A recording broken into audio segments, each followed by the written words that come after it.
भगवान श्री राम के जीवन से जुड़ी कई कथाएं प्रचलित हैं, लेकिन कुछ प्रसंग ऐसे हैं जो उनके मानवीय अवतार और काल्य के चक्र के बीच के रहस्यमयी संबंध को दर्शाते हैं। यहाँ एक ऐसी ही कहानी है जो राम काल समय और हनुमान के बीच के अद्भुत रहस्य को उजागर करती है। जब काल ने पुकारा राम की विदाई का रहस्य, जब श्री राम का पृथ्वी पर अवतार कार्य पूर्ण हो गया, तब एक दिन काल के समय मृत्यु के देवताओं अयोध्या आए।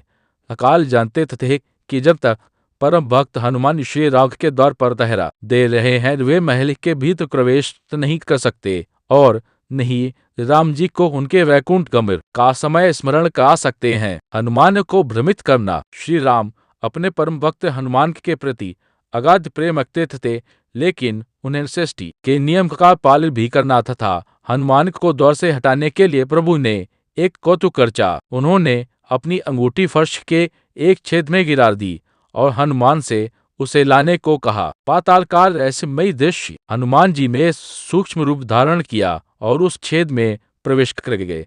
वे नीचे गिरते ही गिरते सीधे नागलोक रपाता जा पहुंचे। वहां नागराज वासुकी के पास जाकर उन्होंने अंगूठी के बारे में पूछा। नागराज हनुमान को एक विशाल कक्ष में ले गए, जहां हजारों सोने की अंगूठियां एक समान दिख रही थी। नागराज ने कहा, अहे पवन पुत्र, इनमें से अपने राम की अंगूठी पहचान लीजिए। हनुमान जी चकित रह गए।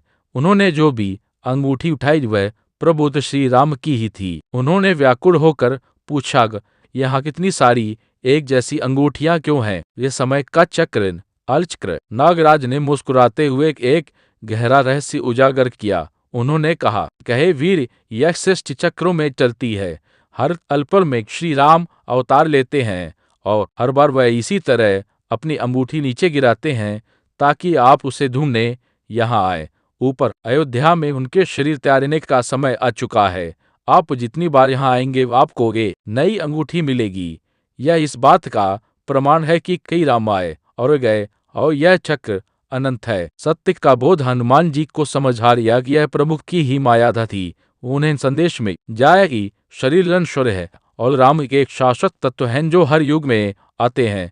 जब तक हनुमान वापस लौटे, श्री राम सरयू नदी में प्रवेश कर चुके थे और अपने वास्तविक विष्णु स्वरूप में विलीन हो गए थे। इस कहानी का यह कहानी हमें सिखाती है कि समय बलवान है। एक ईश्वर भी जब मनुष्य रूप में आते हैं तो वे समय की मर्यादा का सम्मान करते हैं। अनंत सत्ता राम केवल एक ऐतिहासिक पुरुष नहीं बल्कि एक दिव्य ऊर्जा है जो हर युगेश काल में प्रकट होती है।